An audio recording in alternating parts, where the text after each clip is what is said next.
विधि पूर्वक पुष्कर सरस्वती का महात्म्य। भीष्म जी ने पूछा कि धर्मशील मुनियों ने पुष्कर तीर्थ को बताया है कि वह स्वर्ग को चला गया, फिर यहाँ कैसे मिले? क्योंकि जो अलभ्य पदार्थ है वह लव्य नहीं होता, वह बिना लभ्य हुए फल नहीं देता। सो हम बड़े कौतुक से पूछते हैं, हमसे वर्णन कीजिए। पुलस्त मुनि बोले कि हे राजन, एक समय दक्षिण देश के करोड़ों ऋषि लोग पुष्कर में स्नान करने को आए, तब पुष्कर तीर्थ स्वर्ग को चला गया। ये देखकर वे सब मुनि लोग प्राणायाम करते हुए व परब्रह्म का ध्यान करते हुए 12 वर्ष तक वहीं ठहरे रहे। वह ब्रह्मा, सब महर्षि लोग तथा इंद्रादि देवगण व अन्य ऋषि लोग भी छिपकर बड़े दुष्कर नियम कहते हुए वहां रहे। वह परस्पर विचार किया कि हे ब्राह्मण, कारण पाकर सब पदार्थ चले जाते हैं, ऐसे ही पुष्कर तीर्थ भी कारण पाकर यहां से चला गया है। स्व मंत्र से फिर उसे यहां स्थापित करना चाहिए। आपोहिष्ठा इत्यादि 3 मंत्रों से सन्निकट चला आता है। वह अगमर्षण मंत्र जपने से फलदायक होता है। ये बातें कहकर उन सब ब्राह्मणों ने वैसा ही किया। इस बात को सुनकर सब लोगों ने कहा कि भाई, दक्षिणी ब्राह्मण अपवित्र होते हैं, इसी से उनके आने पर पुष्कर तीर्थ स्वर्ग को चला गया है। सो जिस देश के लिए जो ब्राह्मण हैं, वे उसी देश के लिए पुण्यकारी होते हैं। वह ऐसे ही दक्षिण के ब्राह्मण इस उत्तर देश में निंदित होते हैं। वह जो पर्वती ब्राह्मण हैं, वे भी श्राद्ध में भोजन के योग्य नहीं होते। इसी कारण से पुष्कर तीर्थ इन दक्षिणी ब्राह्मणों के आने से आकाश को चला गया है। अब कार्तिक की पूर्णमासी को फिर अपने आप यहां आएगा। हे राजन, तब ब्रह्मा सहित सब देवताओं को पुण्यदायक होगा। उस समय जिस किसी वर्ण के लोग इसमें आकर स्नान करेंगे, सब पुण्य के योग्य होंगे। हे राजन, वे सब ब्राह्मणों के तुल्य हो जाएंगे, पर मंत्र पढ़ने के अधिकारी ना होंगे। परंतु जब कभी कार्तिकी को कृतिका नक्षत्र हो, तो वह तिथि पुष्कर तीर्थ में स्नान दान करने की महातिथि समझी जाती है। स्नान दान में उत्तम है। इससे जब कभी कार्तिक की पूर्णमासी को भरणी नक्षत्र हो, तो सबको पुष्कर में जाना चाहिए, क्योंकि उस तिथि को यतियों ने महापुण्य तिथि कहा है। वही राज्य जब उस तिथि में कभी रोहिणी नक्षत्र हो, तो वह महाकार्तिकी कहलाती है और देवताओं को भी दुर्लभ हो जाती है। कभी रवि, बृहस्पति व सोमवार को ये तीनों नक्षत्र यानी कृतिका, भरणी व रोहिणी ब्रह्मा जी ने खुद कहा है कि इस योग में स्नान करने से अश्वमेध से अधिक पुण्य होती है। वह जो दान दिया जाता है, वह पितरों को तर्पण किया जाता है, वह कभी नाश नहीं होता। सोच, विशाखा नक्षत्र के तो सूर्य हो, वह कृतिका के चंद्रमा हो, वह पूर्णमासी तिथि होती है। इस योग को पुष्कर कहते हैं। वह पुष्कर तीर्थ में अति दुर्लभ होता है। सो इस योग में जब पुष्कर तीर्थ अंतरिक्ष से पितामह के इस पुष्कर तीर्थ में उतरेगा, वह जो कोई स्नान करेंगे, उनको महाउदय के लोक मिलेंगे। वह लोग किए हुए या बिना किए हुए अन्य पुण्य की इच्छा फिर नहीं करते, जो कि कार्तिकी को पुष्कर में स्नान करते हैं। हे महाराज, ये हमने सत्य ही कहा है, क्योंकि तीर्थों का ये श्रेष्ठ तीर्थ इस पृथ्वी पर पढ़ा जाता है। हे इंद्र, इससे पर अन्य तीर्थ पुण्यकारी नहीं पढ़ा जाता। ये तीर्थ सदा पुण्यदायक है, पर कार्तिकी को तो विशेष करके अति पुण्यदायक होता है, क्योंकि जब ये तीर्थ उन दक्षिणी ब्राह्मणों को देखकर आकाश को चला गया था, तो उदुम्बर नाम वन से आकर सरस्वती नदी ने इस पुष्कर तीर्थ को अपने जल से फिर से भरा है। इससे ये मुनियों के सेवा करने की योग्य है। वह सरस्वती भी दक्षिण ओर पर्वत पर अब भी शोभित होती है। वह अंजन के ढेर के रंग की है। वह हरी घास उसके सब और लगी है। उस पर्वत का वह शिखर वैसे ही शोभित होता है जैसा कि पुष्कर शोभित होता है। मन वर्षा काल में बादलों से पूर्ण आकाश की शोभा देता है। वह कदम पुष्पों की सुगंध से युक्त और कुरैया अर्जुन के वृक्षों से भूषित होता है। मन पाला के ऊपर चढ़ने के लिए सूर्य का मार्ग ही बना है। तिलक नाम के वृक्षों के घेरने से ऐसी उस शिखर की शोभा होती है जैसे गोलक ऊंचों से स्त्रियों की होती है। वह वेल के वृक्षों से भी वह शिखर शोभित होता है। मानो अति उत्तम हरे रंग के दुशाले हुए हैं। भ्रमरों के समूहों से सब ओर से शोभायमान होता है। कोकिलों के मधुर स्वरों से रुचिर है। वह मयूरों की वाणी से आकुल है। सुऐसी मनोरम पर्वत के शिखर पर बड़े ऊंचे पर मनोरम पुण्य बहुत जल से युक्त ब्रह्मा की कन्या ये सरस्वती नदी विराजती है।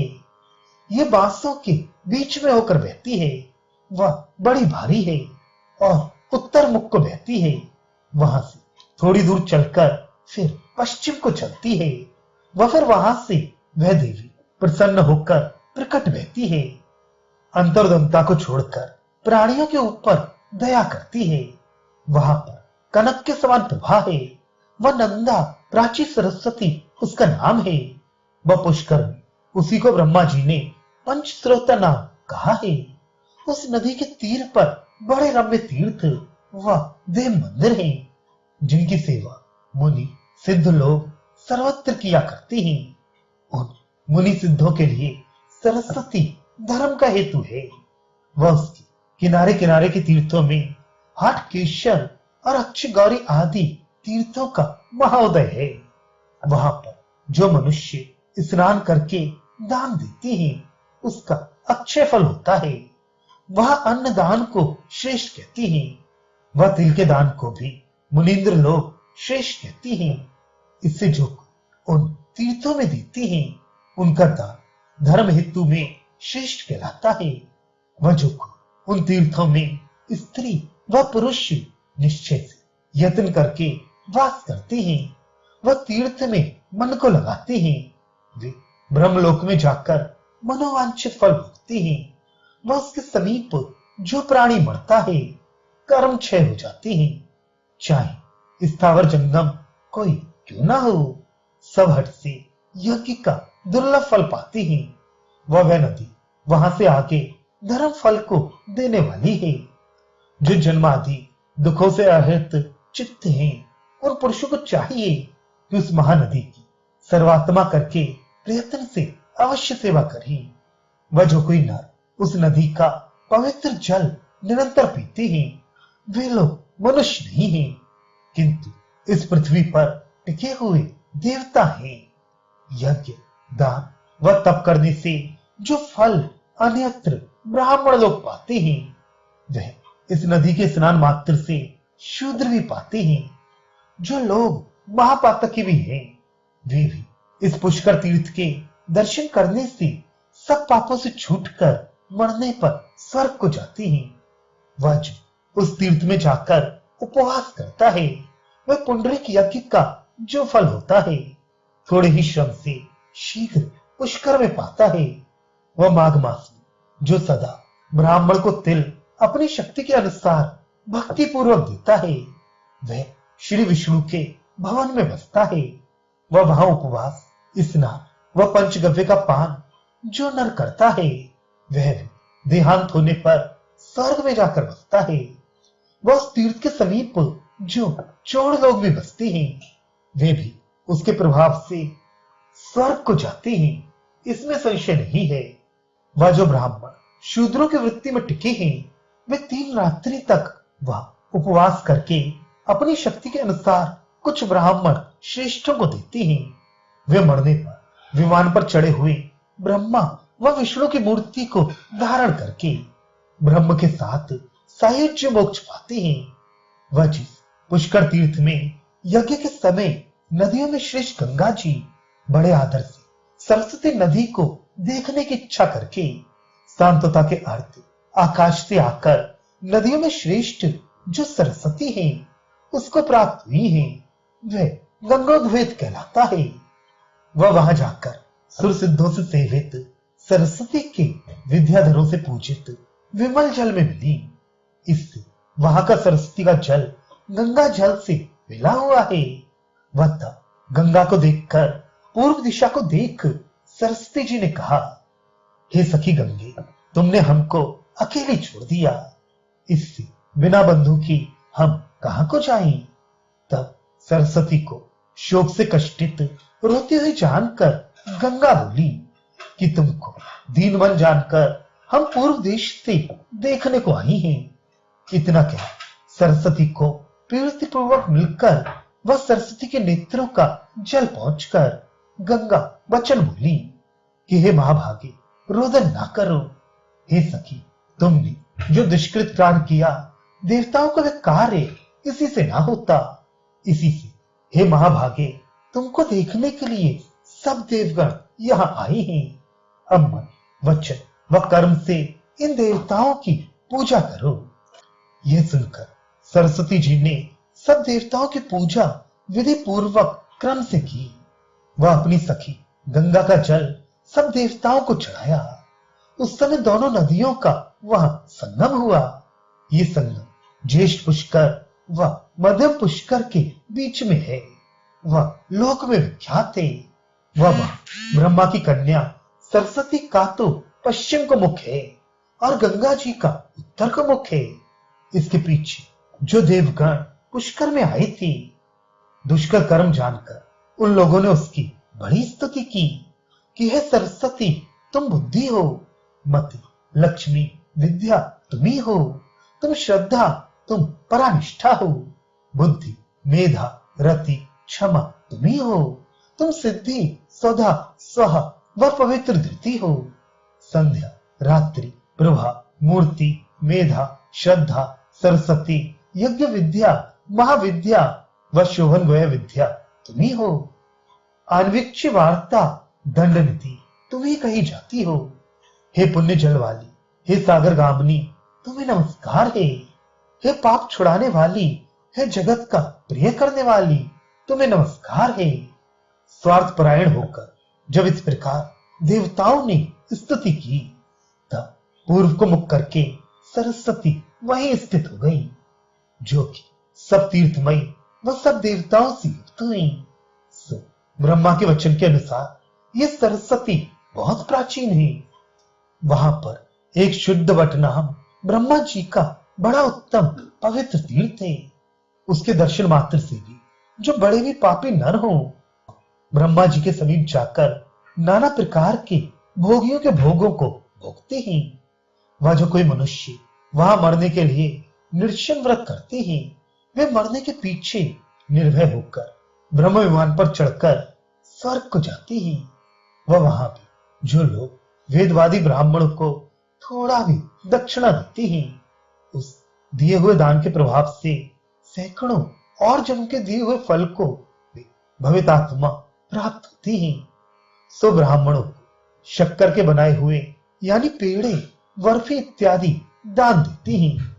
वे मधु दान करने से ब्रह्म सेवित लोग को बड़े सुख से जाते हैं। जो मनुष्य पूजा, जप, होम करते हैं, ब्रह्म भक्ति में युक्त होके वे अनंत फल पाते हैं। जो इंद्रजीत मनुष्य ज्ञान चक्षु दीप धूप दान करते हैं, वे ब्रह्म सेवित स्थान को जाते हैं। बहुत कहने से क्या है, जो गंगा सागर में दान करने से फल होता है, वह जीते मरते सबको वहां मिलता है। स्नान, दान, जप, होम करने से वह तीर्थ अनंत फल देता है। वह इसी से वहां श्री रामचंद्र जी ने आकर राजा दशरथ के लिए विधि पूर्वक श्राद्ध किया। ये श्राद्ध उन्होंने मार्कंडेय जी के दिखाने से किया। वहां एक 4 कोणों की वापी है। वहां जो लोग पिंड देते हैं, वे सब हंस जुते हुए विमान पर चढ़कर स्वर्ग को जाते हैं। वह उसी स्थान के ऊपर यज्ञ जानने वालों में श्रेष्ठ ब्रह्मा जी ने बहुत सी दक्षिणा देकर प्रतिमेघ यज्ञ किया था। उस यज्ञ में वसु लोग तो पितर माने गए थे। वह रुद्र पितामह, आदित्य फिर पितामह, इसी से अभी श्राद्धों में पितामह फिर पितामह क्रम से वसु, रुद्र, आदित्य स्वरूप पढ़ी जाती हैं। 3 प्रकार से पितरों को बुलाकर फिर ब्रह्मा जी ने उनसे कहा कि आप लोग जब पिंडदान के लिए यहां बुलाई जाएं तो पिंड ग्रहण करने को सदा आते रहें। यह जो प्रतिकार्य, श्राद्ध, तर्पण आदि कोई करेगा वह अनंत फलदायक होगा। वह करने वाले के पितर, पितामह व फिर पितामह वृत्ति के लिए संतुष्ट रहेंगे। वह तर्पण से तृप्त होंगे और पिंडदान से स्वर्ग पाएंगे। इससे सब छोड़कर प्राची सरस्वती में पिंडदान करना चाहिए। पुत्र को चाहिए कि वहां जाकर सब पितरों का पिंडदान देकर यत्न से तर्पण करे, क्योंकि वहां पर एक प्राचीन ईश्वर देव हैं। वह श्राद्ध के साक्षी हो जाते हैं। इससे वह बहुत दिनों के लिए प्रतिष्ठित हो जाता है। यह आदित्य तीर्थ कहलाता है। केवल दर्शन मात्र से भी मुक्ति देता है। वह वहां के जल का स्पर्श करने से तो जन्म के बंधन ही से प्राणी छूट जाता है। वह उस आदि तीर्थ में स्नान करने से सदा ब्रह्मा जी का अनुचर होता है। वह विधि पूर्वक आदि तीर्थ में स्नान करके भक्ति से जो मनुष्य थोड़ा सा भी अन्न दान देता है वह पुरुष स्वर्ग को पाता है।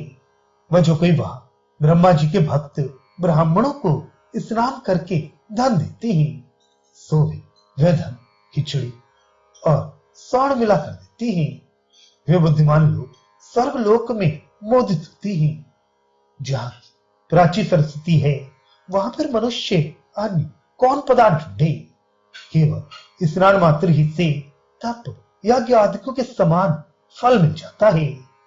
जो नर पुण्य प्राची सरस्वती का जल पीते हैं वे नर नहीं हैं किंतु देवता हैं। यह मार्कंडेय ऋषि ने कहा है। सरस्वती नदी पर पहुंचकर स्नान करने का कुछ नियम नहीं है।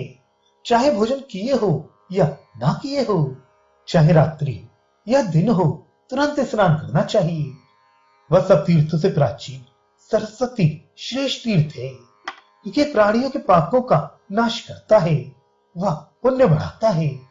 जो लोग उस तीर्थ में स्नान करके जनार्दन जी की यथाशक्ति पूजा करते हैं वे लोग स्वर्ग को जाते हैं, क्योंकि सब देवताओं में विष्णु श्रेष्ठ हैं। उन विष्णु ने सरस्वती को सेवन किया। इससे पृथ्वी में सबसे श्रेष्ठ तीर्थ है।